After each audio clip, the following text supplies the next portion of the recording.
would call you kind of a world-renowned journalist. I mean, you've been with a lot of the networks. You've seen a lot of things. I just didn't want to live. It felt like he was murdered. I was sitting there on the ledge of my balcony, and instead of falling forward, I fell backwards. I can never see them the same way ever again. My first real dose of ayahuasca, like the light bulb had been turned on life. You just see life so completely differently since that moment. Spirituality and capitalism belong together. Those thoughts, those feelings, that comes from something bigger than I am.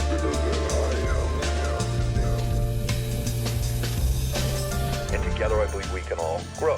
That's how we're going to change the world. That's how we're going to change the planet.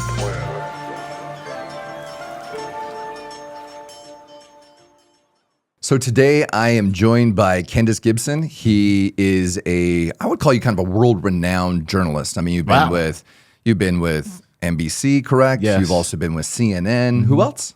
Been with CBS and as well as ABC and locally Fox News, Fox 5, San Diego. So all the networks. I mean, you've been with a lot of the networks. You've seen a lot of things.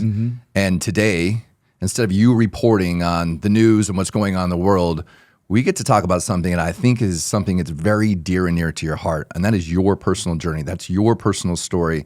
And you've spent a long while now uncovering this with your book.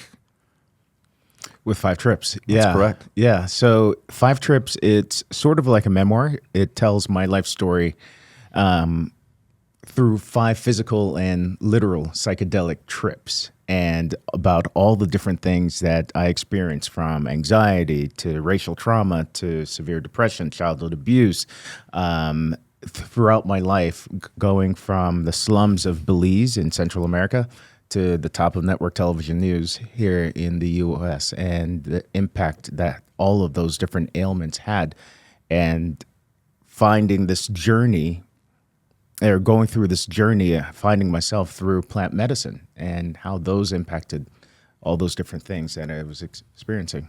I feel so honored for you to come out here and to have this conversation. Thank you for having me. I got the opportunity to read your book. I got the opportunity to go through this, and I got the opportunity to feel your soul and the depths of your soul from so many different versions of you, right? Like, all the masks are off. All the trauma's exposed. All of the realness is put on the table to be examined. And as I was reading the book, I was actually flying when I was reading the first chapter, and I'm flying on Delta, and I get to chapter 1, and I mean, it starts out very heavy. It does. So So before you get into that, take me to the place where you're standing. You're standing on the balcony, and you're contemplating whether or not you stay here or that you decide to transform and go to somewhere else. Yeah, I mean, at this point, I didn't expect to be here at all physically. I didn't expect to be alive at this point. Throughout my entire life, I figured I would never make it past 45, 51 now. I just didn't want to live. And so there was a period in October of 2018 when I was working in network news at ABC. I was doing this #1 show called World News Now. And I returned home in the early morning hours, and I knew that would be the day. And I was sitting there on the ledge of my balcony in my apartment, looking out over Manhattan on the 12th floor, and had drank a bottle of wine already. And it was like maybe 6 o'clock in the morning at this point. Had taken a couple of Ambien. They hadn't kicked in as yet, obviously. And I was just convinced that this was it. I thought about all the different things that I wanted to be prepared before I killed myself. Like, did I flush the toilet? Because I didn't want somebody to walk in and forget the matter that there might be brain matter on the street below. I was worried about all the different things. Did I flush the toilet? Were the stove turned off? Did I prepare a will? Was I ready for this other world? It was a really deep, dark moment, but I felt as if it's a moment that I expected to happen at any point in my life. And by a miracle, it seems as if when you're ready to make you're ready to make that decision. You've planned it. You've gone through all these things. I believe that someone contacts you. So the Ambien ended up kicking in, and instead of falling forward, I fell backwards.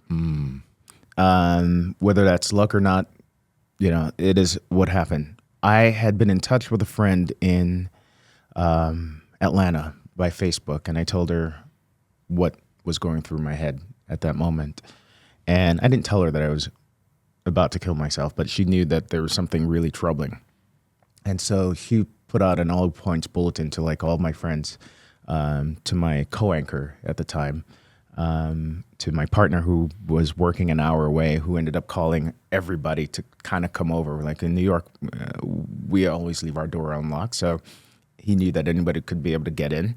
And so from all parts of the city, a bunch of friends kind of rushed over. But by that point, I had already passed out onto the kitchen floor below me. And they came over. I was passed out and somehow got me into the bedroom. And then I woke up several hours later and saw them all there saying, wow, the fuck were you doing? And it's at that point that I knew that I needed to change, but I didn't know how to do about that change. What led you, like, what was the big moment? I mean, obviously, falling backwards, making the committed choice at that point to end your life. What, like, kind of rang differently to you that you said, okay, like, I realize there's a problem, but, like, what was the moment where you go, like, okay, I think I can find a solution, or there might be something here that can help, or, like, what seemed to show up for yourself that made you decide? Because I've seen people sometimes try to commit suicide multiple times. Yeah. Especially men. Yeah. That's the number one. I believe I read a statistic, and I don't know if it's exactly correct, but the number one cause of men to die is suicide. Yeah. That is, especially young men. Yeah. So there were many times throughout my life when I contemplated, I had suicide ideation. This was the first time that I physically tried to make it happen, and then failed, you might say, or succeeded at life at that point. I still suffered from severe depression after that. I was placed on, the next day I went to a therapist, I was placed on some major SSRI drugs, which I had not been taking previously. Went to a therapist and did the routine stuff that many people do to try to get out of depression.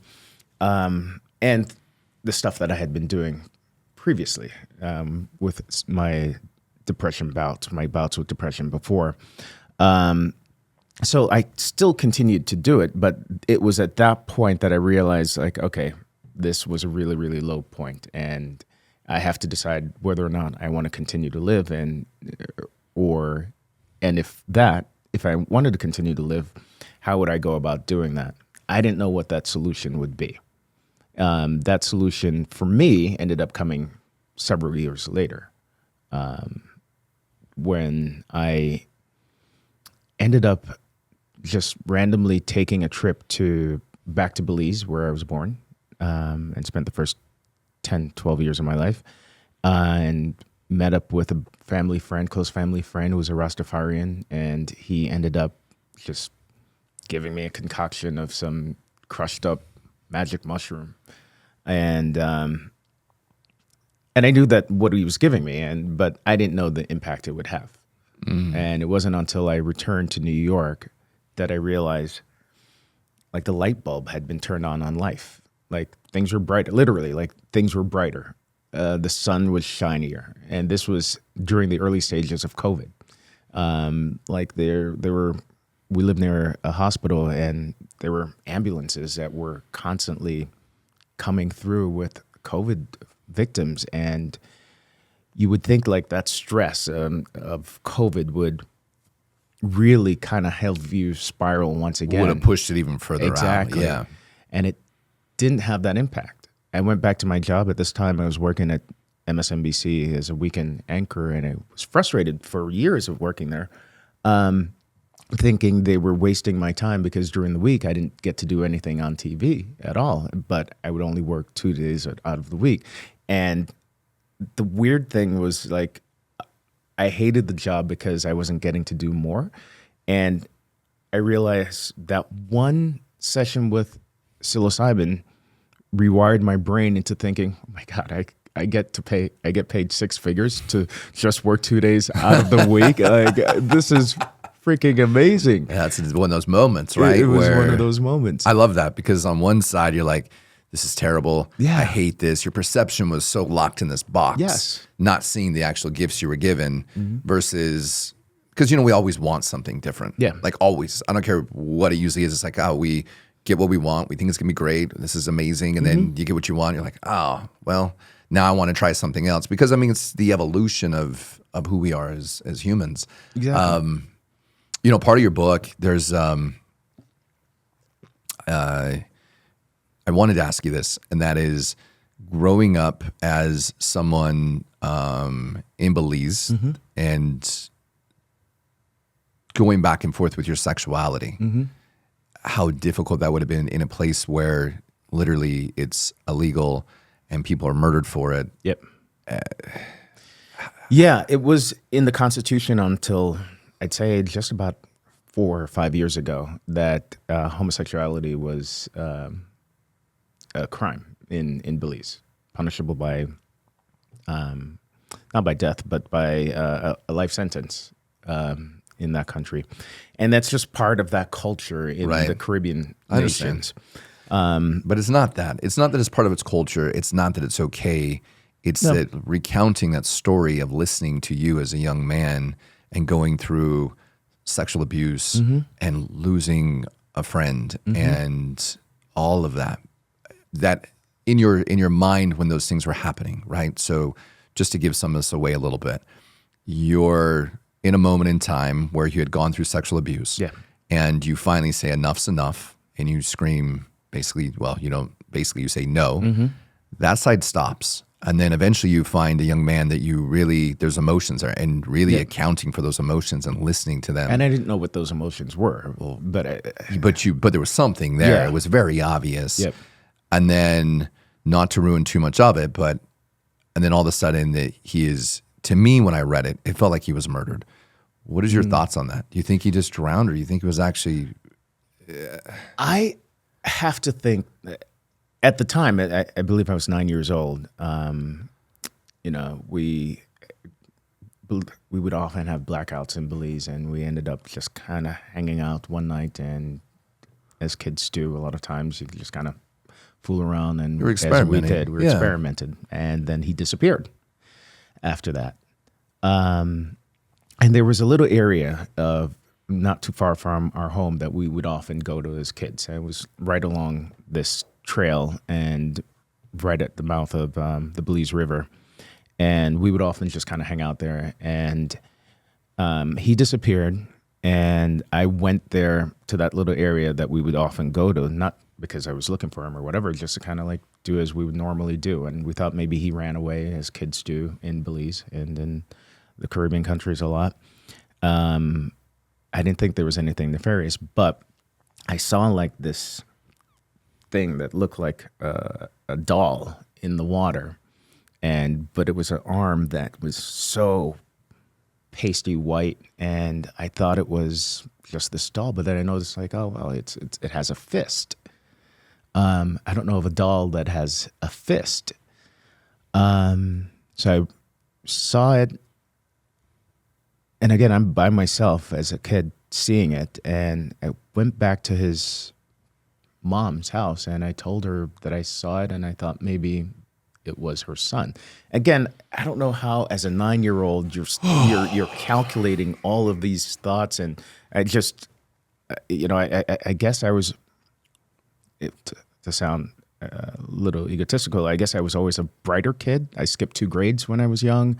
I graduated college at 20. I was always ahead of the game in calculating, I guess, somehow.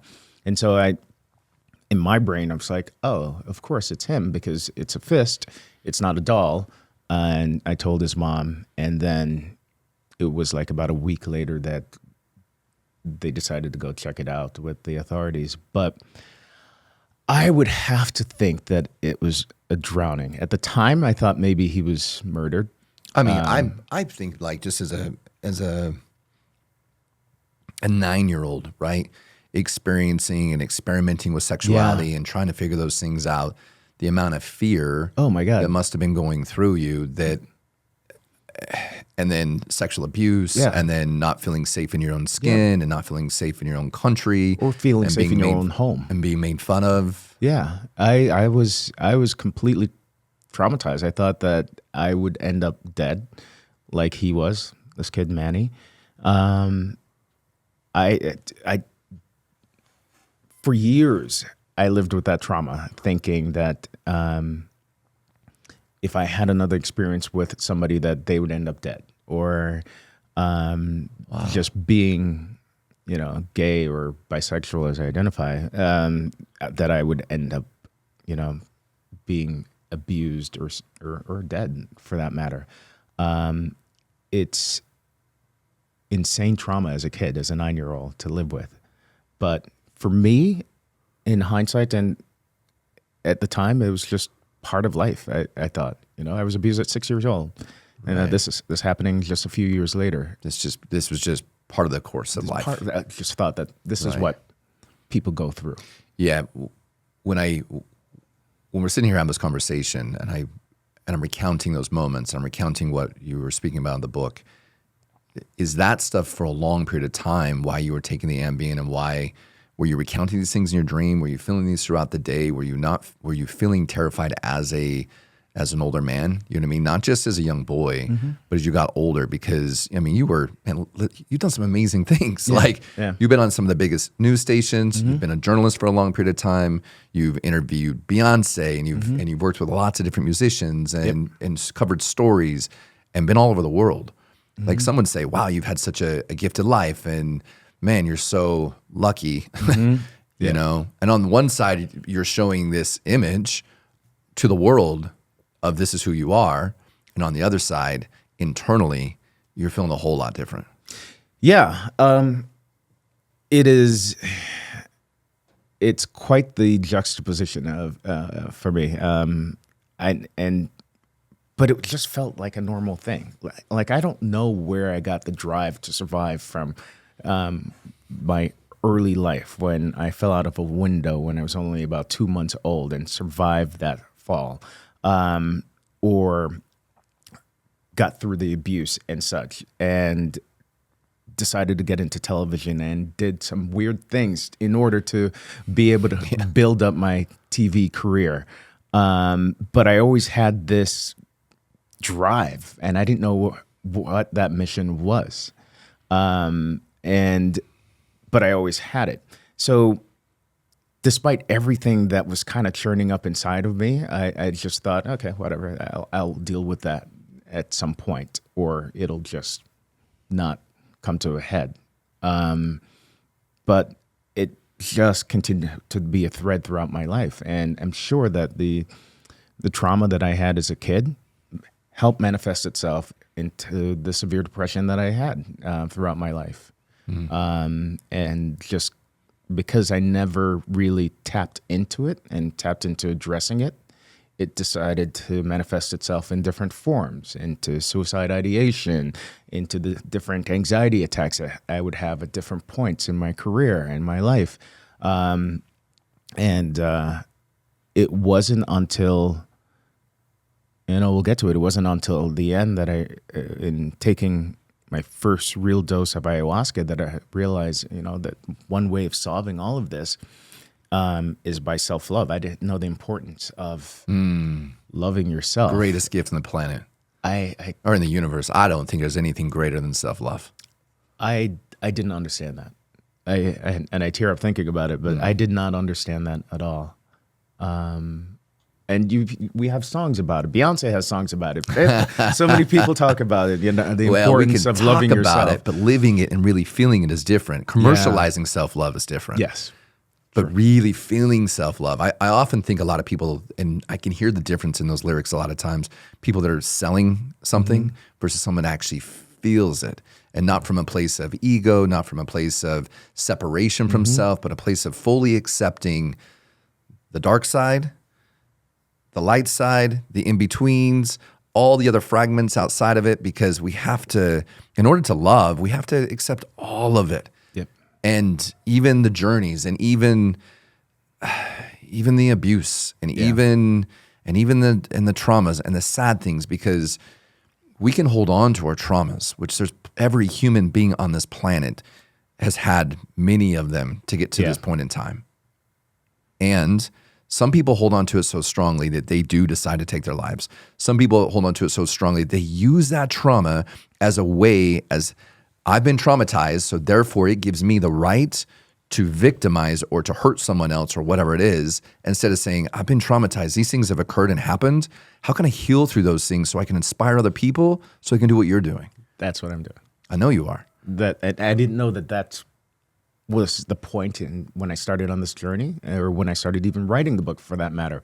But that's exactly what I'm doing. I can't undo the childhood abuse, the death of Manny, or all these people. I can't undo all the things that I've gone through, but I can reclaim it for myself and reclaim it to be able to benefit other people. Absolutely. And so that's what I'm trying to do. Absolutely. Just like you can't do anything in the world about racism. You can't. But if you love yourself, it doesn't fucking matter. Yep. Because as long as you love yourself and you're like, look, I know what I'm creating. I know what I'm doing. People can view me by my skin color. They can view me by my sexuality. They can view me by my gender. They can view me by whatever they want to view me by. Yep. But I know who I am. And nothing get in my way from knowing who I am. Now, someone wants to create abuse or do those things. That's a little bit different story, because I know, like, for so much of you, even, man, I realize so many times in life how much privilege I actually have by the skin tone I have. And when I was recounting when you were using skin cream, which it reminded me when I was in Mexico, I saw skin cream washed up on the line. What is this? I picked it up and I was like, and it was from India. The whitening cream. The whitening cream. So everyone's like trying to look whiter so they don't look like they're working. And I mean, this isn't just in America. This is in many cultures across the planet. But to not even accept like who you are, or not feel comfortable in your own skin, or you know what I mean? Yeah. And you're a handsome, in shape, great smile, positive energy, like man. And so not to be able to accept that, it just is like, wow, it makes me feel so deeply, because I've never had to have that reversed. I have in Egypt, I've experienced certain things that way, but not on a daily basis. Yeah, it's weird to spend so many years looking in the mirror and just thinking, okay, I want my nose to be smaller, so I'm going to press on it every day. I want to be lighter, and not appreciative of my beautiful skin, and appreciate it as much as you appreciate your own skin. And I think part of that is growing up in a colonial racist country, which is what Belize was, where we thought white people are the most beautiful things that exist, and we didn't find the beauty in our own selves. Like, to the point that my mom, Princess Margaret, Queen Elizabeth's sister, visited Belize in the 60s when my mom was pregnant with one of my brothers. And one of the old urban tales at that time was that if you go see a pretty lady while you're pregnant, your daughter will end up being pretty. And so my mom made sure to go out and go see Princess Margaret, because by our definition, that's what a pretty lady would look like. It didn't work. She didn't end up having a daughter, and my brother Alderay is ugly as fuck. So, but we grew up in that society where that's the epitome of beauty. And then I come here to the United States, where it continues to be the epitome of beauty, at least early on, when I moved here in the 80s. And so all I knew that to be able to be pretty or attractive was to grow my hair out. So I tried to get a jerry curl, to try to have a smaller nose, to lighten my skin. I got a circumcision as a 13-year-old because Whoa, I wanted to be like all the white dudes that I saw in the locker room. And that is painful, by the way, because let me tell you. I don't think I need to know anything about that, man. I think we're okay on that one. Let me tell you, as a 13-year-old going through Man. going through those hormones and having stitches is very painful. You're welcome. Thanks for that. I'll have to readjust myself here in a second. All right. Well, So as I said, I did a lot of things from like the macabre to the mundane to try to what I called to assimilate with American life. yeah, I mean, I listened this morning, by the way, The Carpenters. That shit is depressing. Like, that is depressing music, man. I was listening. I was like, I don't know why anyone's listening to this. No wonder when you were trying to learn how to, get a proper English accent. American accent, yeah. Yeah, well, yeah, exactly. American accent. You were listening to this depressing ass music. Yeah, though. because my English school teacher told me, like, listen to the Carpenters. They have, and I'm like, who are the Carpenters? And I think I was 14 or 13 at the time. And she's like, yeah, listen to them. They have the most pure American accent. And so I started listening to them. And you're a student and Yeah. you want to learn and you're educating Exactly. yourself. Exactly. It's when you were talking about the fact of, your nose or your height or your skin tone or whatever, you remind me like when I was a kid, like all the things I would try to do to fit in, Yeah. all the ways that I wasn't like somebody else, all the things that whether it was like our family with finances, whether it was clothing, whether it was like, okay, if I do my hair a certain way, the girls will like me, or if I dress this way, or whatever. It's so interesting that it takes us such a damn long time in life to be like, you know what? I'm really great with the gifts I have. Yeah, exactly. Like I wish kids could just be like, because I have a niece of mine and she's always comparing herself, and I see this happening constantly, and everybody does it. Like, and we define what it looks like or how it is, but everybody's constantly doing it instead of just saying like, you know what, I'm enough. Yeah. Like I'm beautiful. I feel like I've gone from that journey of like, if we think about songs, there's a Mary J. Blige song that I have as part of my morning playlist.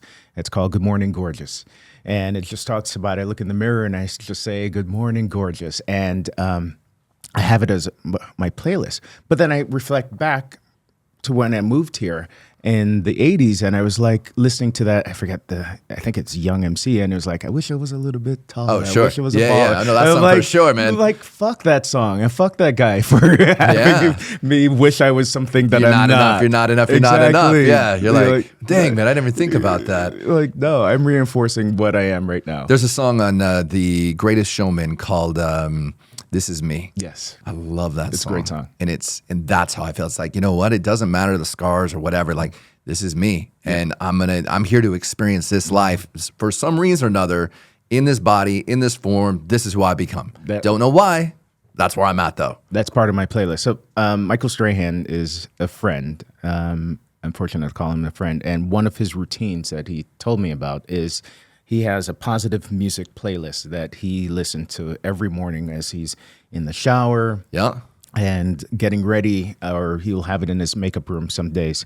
And so I started doing that. So the Good Morning Gorgeous song is part of that. Glorious This Is Malcolm Me. Moore. That's one to put on there for sure. Which one? Glorious Malcolm Moore. It's so good. Really? Oh yeah. It's Okay. so good. And then watch the video too. It's Okay. really, really good. I'll check it out. But you're right. I mean, you have to have those things part of your routine. I mean, so moving back in a little bit, one of the things I find, we talked about this earlier about psychedelics, right? I said, hey, when I was a kid, I tried LSD, I'd done these things, had all these experiences, but it didn't change my life. Because you asked me when we were getting coffee, you said, what changed your life about this stuff?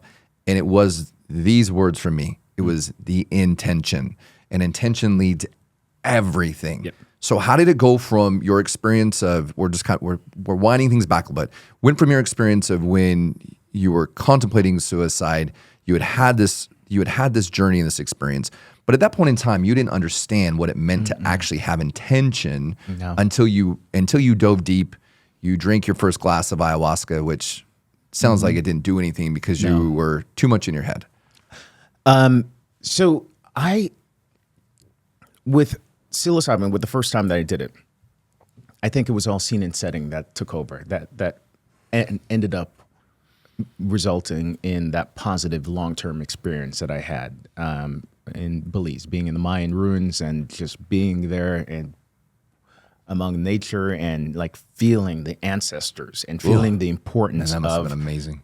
feeling the importance of my people for the first time. Like I didn't realize how important that was to connect with like my grandparents and such, and just feeling their energy on top of that mountain or on top of that ruin.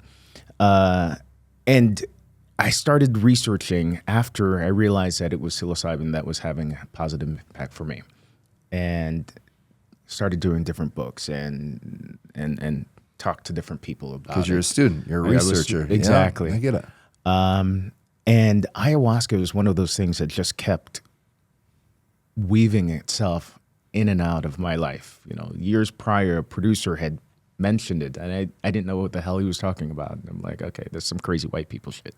And then It might be. It might be some. It might be some crazy, like, ancient culture stuff as well that's been used for thousands of years. Exactly. Been hidden long. very indigenous to It was hidden from us, white people, Exactly. for a long time. Yeah, and I learned about that later on, and then I went hiking with this guy who does a lot of work in the Amazon and is Paul Rosali. He's well known in the Amazon world, and a white guy from Virginia. And we went hiking during COVID, and he brought up ayahuasca again. And I'm like, maybe.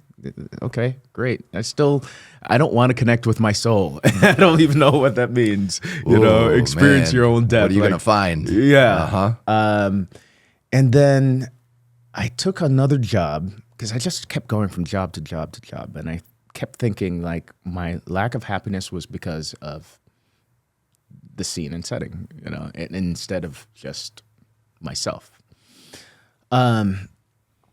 And I quit the job after 6 months in Miami, at a TV station there, and woke up. I quit on a Friday, woke up on a Monday morning, and I'm like, it's time. Let me do ayahuasca, like just out of the blue. Like, let me just. It's about that time. Yeah, it's about that time. I guess it's time to go to some ayahuasca today. Let me try to figure out what's going on. Like, By the way, just so people are listening, that's not usually how it works. Like No. this is super unconventional. Typically it calls in for a while, which it had been for you. Yeah. And then all of a sudden, like it appears and just people start to kind of, you prepare for this experience for Yeah. sure. It's a lot of work, but apparently to you wake up, you just left your job, and now you're thinking, hey, today's the day to go do ayahuasca. well, I didn't. I Today know. is a prepare. I'm giving you a hard Exactly. time. I hope you know that. But no, I mean, obviously you had the calling. I had the calling for quite a while, and a lot of people, this might be their first time hearing it, that calling, and years down the road they'll be like, oh, they'll remember back They'll to remember this this interview or something. Yeah. Exactly. And it's weird to say that it's a calling, but it really is one of those things that you can't just wake up and say, out of the blue, hey, you know what? I heard about ayahuasca. I'm going to try that. When you're prepared for it, it'll make it. It'll lay it out for you. Yeah, it'll find you in a way. It'll find you, absolutely. And so it did. I called back Paul Rosali, and I'm like, hey, do you have somebody who can do ayahuasca? And he was like, yeah, we could do it in a few months. I'm like, I want to do it in the next 2 weeks. He made some stuff happen, and we ended up traveling down, me and one of my best friends, who's like always the go-to man for anything, ended up traveling down to Peru. And we went to this little lodge area that's straight up like 3 hours up a river of a tributary from the Amazon River. And we were just the two of us and a couple of helpers. And the first night, as you mentioned, I was all in my head. I was looking out, and I didn't do a lot of research. I didn't either, by the way. Did you? Not No. the first time I did it, no. Nope. So I didn't know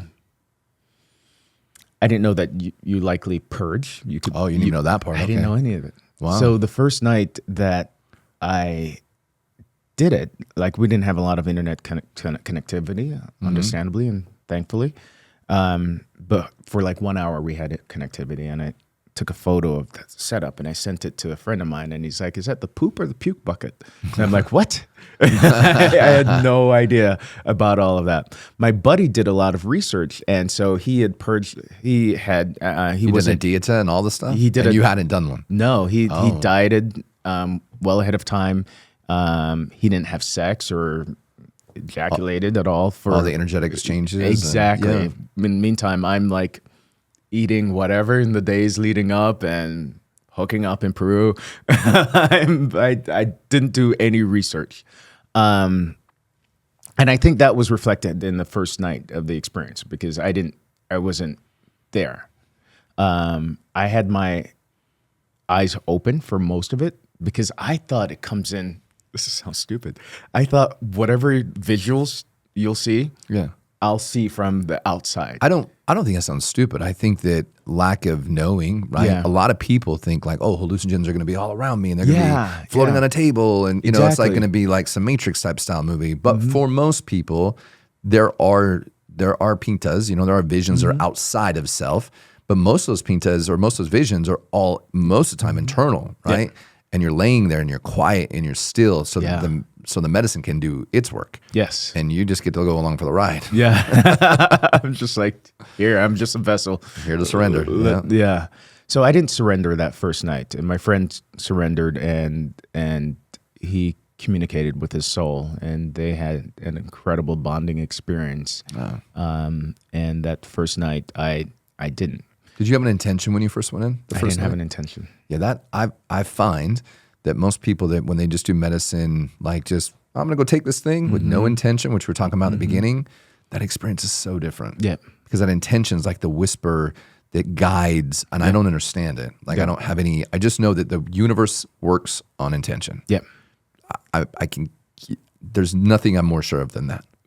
100%, and I didn't know the importance of that. Like he was meditating beforehand, and I didn't. I was utilizing my phone for that 1 hour that we have connectivity. So I just wasn't into it. One thing, though, that was interesting, though, his mom and sister were alive and are alive. And at one point, the shaman came over and said, "Do you see your mom?" in Spanish. And it's like, "Do you see your mom and your sister?" And he's like, "Yeah, I see them like right there." Oh, wow. The next day, though, he told me he saw an older white-haired man and a young, like, teenage boy at my feet. And I took that to mean that's my dad, who was dead, and I didn't see them, and my nephew, who was murdered earlier that year.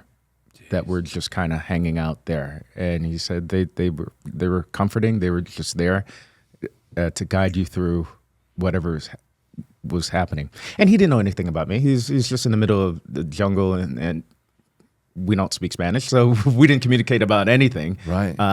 But we asked him what he saw, and he saw that spirit world, but also he saw my buddy Prince's mom and sister, but Prince, he thinks, could see them because they were alive.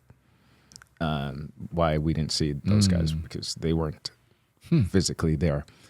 So the next night, I did have an intention, and they said, you know, try to create one. And I didn't know what it meant, but I was like, just take me, before I drank the tea, I was like, just take me to another dimension. And then within like an hour or so, you know, a couple sips, I had my eyes closed this time, concentrating on the breathing, but I can see through my eyelids and I could see through the roof and I could see all of the stars. So all those visuals that I had the night before that I was hoping for that I would see with my eyes open, I could see them now with my eyes closed. I can see through the roof of this entire building and got up to go to the bathroom to pee. And while the previous nights, 'cause it's pitch dark, we would use these small little flashlights to walk around. I was able to walk around and I was seeing everything with my eyes closed. I didn't even need the flashlight. I could see exactly where I was stepping. I knew where the door was. And where the bathroom was, and it was just incredible. Like there were no walls. And the floor. I had my eyes closed. I don't know a better way to describe it. Just having my eyes closed and I could see, and then this voice that had been guiding me through that just said, "Hey, concentrate on breathing. Concentrate on breathing." That voice, once I got back, became louder and louder and louder, and I laid down. And at one point, it felt like an exorcist type thing where my upper torso just kind of lifted up towards the ceiling and then flopped me back down and then lifted me back up and then flopped me back down. And in hindsight, I realized it's at that point that my soul left my body, because that internal voice was I was staring at it with my eyes closed, right in front of me, this dark matter. And we started having a conversation.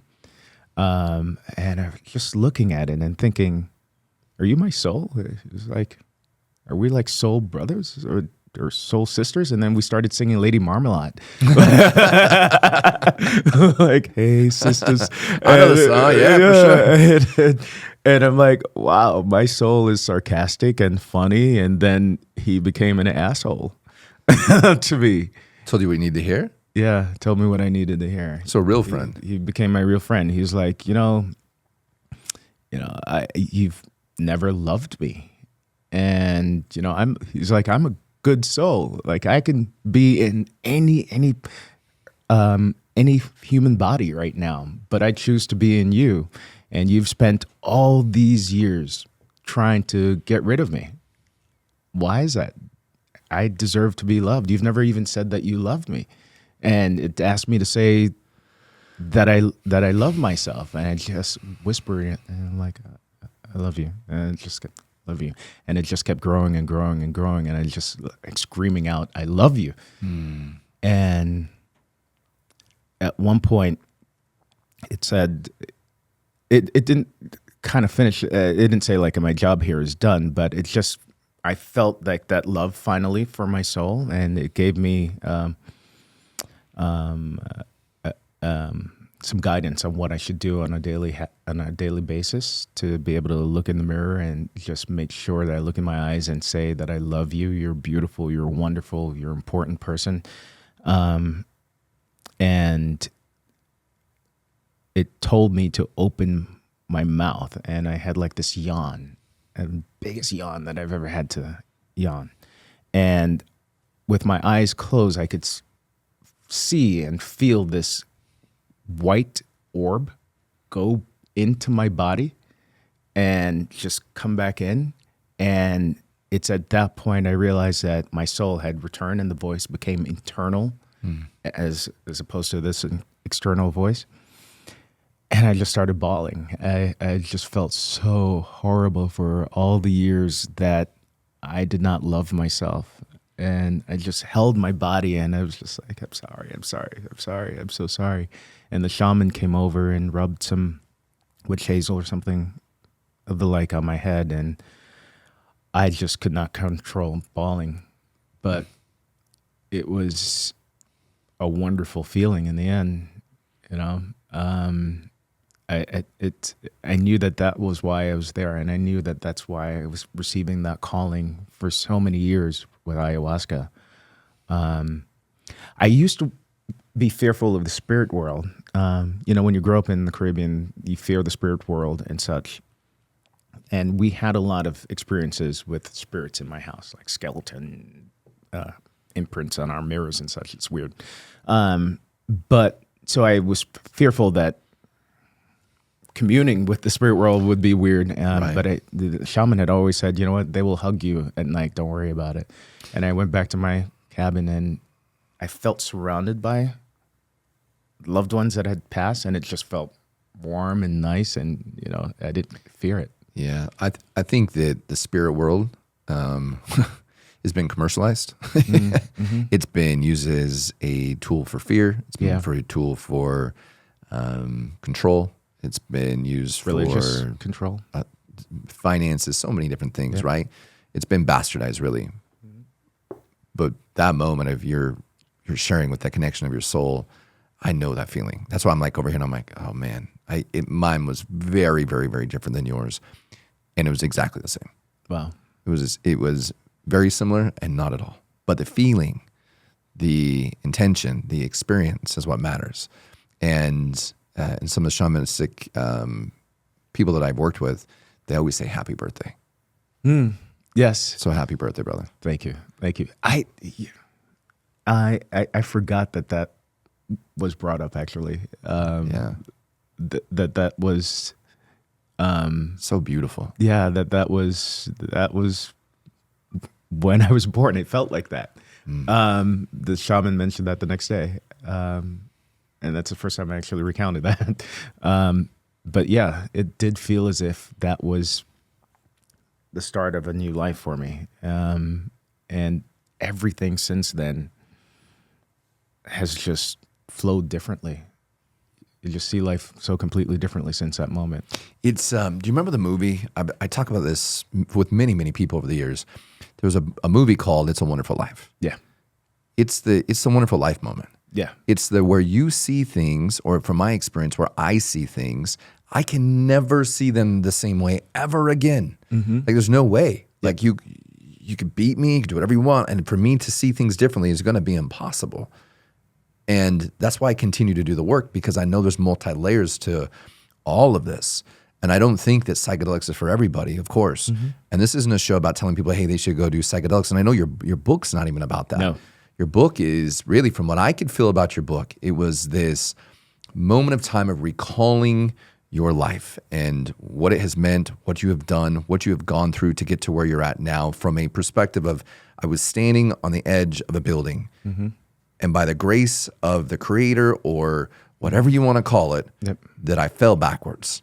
And when I fell backwards, I fell into grace. And ever since then, my journey has been a journey of grace and a journey of growth. And you want to bring this message to people to say, hey, listen, there's hope.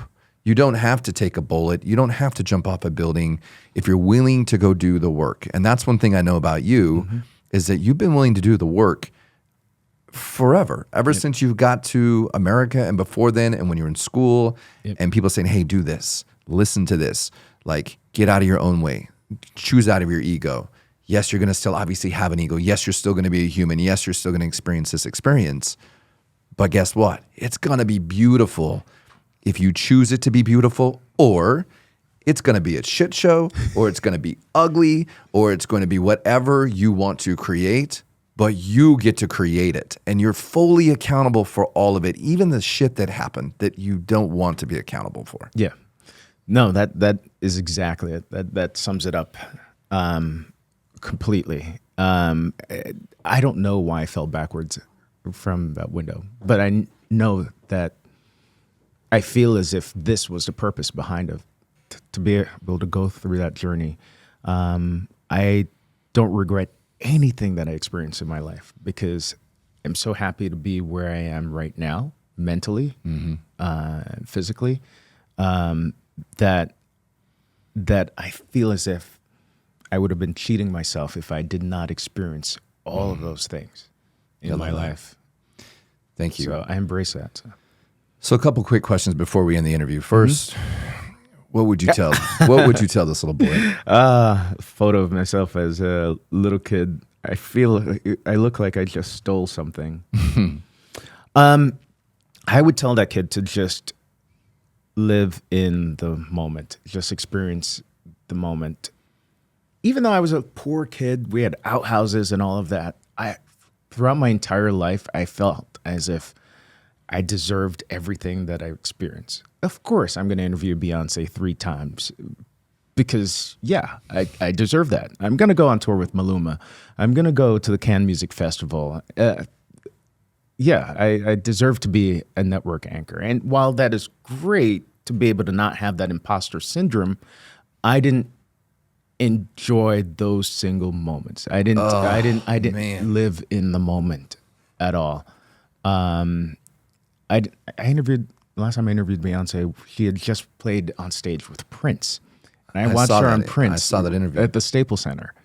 And I cut the interview short because I had an anxiety attack, but I didn't didn't want to take a photo at that point because I thought, oh, okay, you know what? I'll have another interview with her.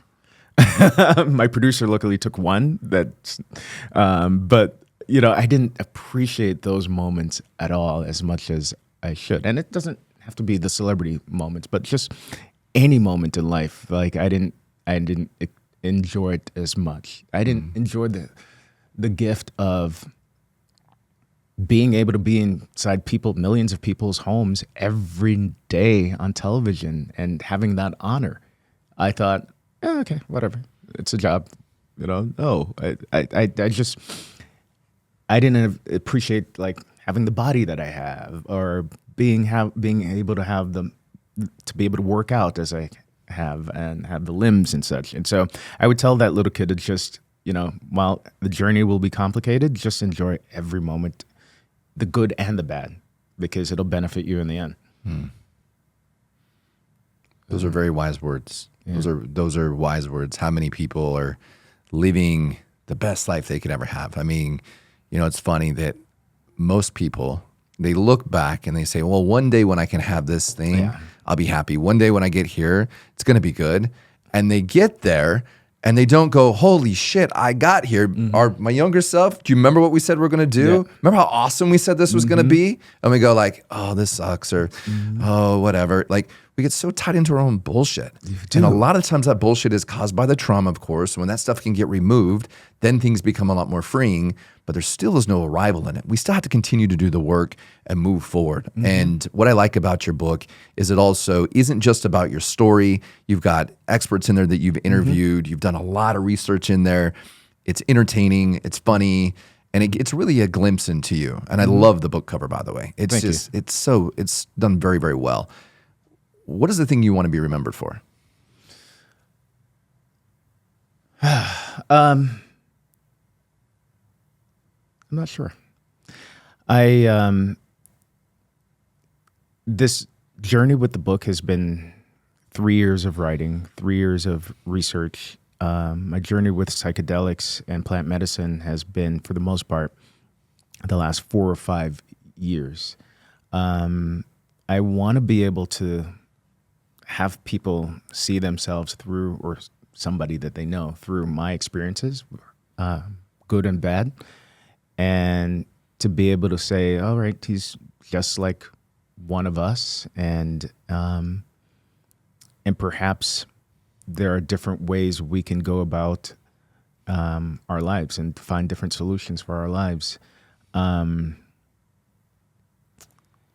I want to be remembered for being a TV news person? Yes, it's a wonderful job. I like to be able to inform and entertain people on any given day, but I would love to be able to say that I've had some sort of impact on somebody's life. So your story has had an impact on my life. How so? To see that you could have chosen to end your own life. Yeah. You could have done that. Mm-hmm. Just because when you fell backwards didn't mean that you had to stop. You're a committed man. Yeah, completely.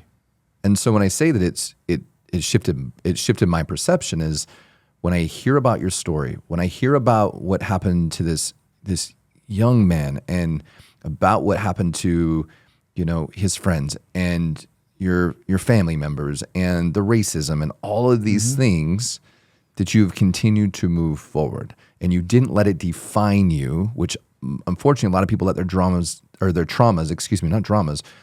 define them, and you didn't. And you really, you pushed against all odds. Yep. At one point in time, there wasn't going to be the black version of you in your black skin that was going to be able to be on TV. And that has been completely destroyed. But if you would have stopped, you would have never been the guy in New York City. You wouldn't have been the journalist that is now reporting. You wouldn't have been the guy dancing on the streets. You wouldn't have been the guy hanging out with Beyonce or having these wonderful experiences. So, brother, you're always impacting people. It doesn't have to be when you're gone. It can be now. And I promise you, your book will impact people. They're going to read it, and if it impacts just one person, it was worth you That's writing always that book. worth it. That's the goal. Because that's one life that's saved, perhaps, hopefully. Well, I appreciate you having the bravery. I appreciate you having the bravery to go in the dark. I appreciate you having the bravery to go against the odds and to continue to move forward in adversity, because the world needs everybody. We're all pieces in this big, giant place, and we're going to change the world. And I can tell. The minute I felt your energy when I met you, I told you, I was like, woof. Yeah. Got these chills. Yeah. I'm like, it's hot out here in It's Arizona. 90 Why do I got degrees. these chills? Because we're a brother in arms, and we're a brother that are looking to change the planet and make a difference. And you're doing it in your own way. I'm doing it my own way, and other people are doing it in their own way. And if we can continue to do that, and we continue to see who we are at our heart and our core and our soul, that's how we change the planet, man. Absolutely. I appreciate you. Absolutely. And I appreciate you coming out here on The Spiritual Capitalist. I appreciate you making the journey from New York City. Yep. And I can't wait to see the success you have. But I want people to find more about you. I want people to be able to find your book. How do they do that? The book, there's more information about the book, and it's available at 5tripsbook.com. 5, F-I-V-E, tripsbook.com. And I'm also on Instagram, Kendis Gibson, and Twitter, X, Kendis Gibson. Yeah, and you can go out to his Instagram. You can see him dancing and with Beyonce. You can see his travels. You can see all kinds of fun things from It's him. fun So stuff, man. I appreciate you coming out, man. Thank you so much. All right. Thank you. Appreciate it.